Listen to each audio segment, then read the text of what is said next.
విఘ్నేశ్వరుడు అంతటి దయాశాలి, అంతటి కారుణ్యమూర్తి లోకంలో ఎక్కడుంటారు?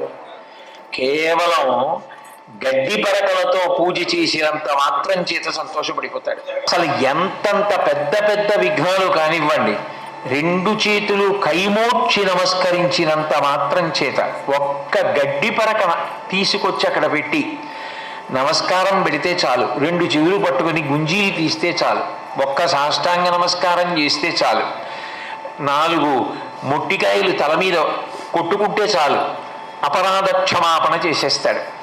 అంతటి మహానుభావుడు, అంతటి కరుణామూర్తి విఘ్నేశ్వరుడు.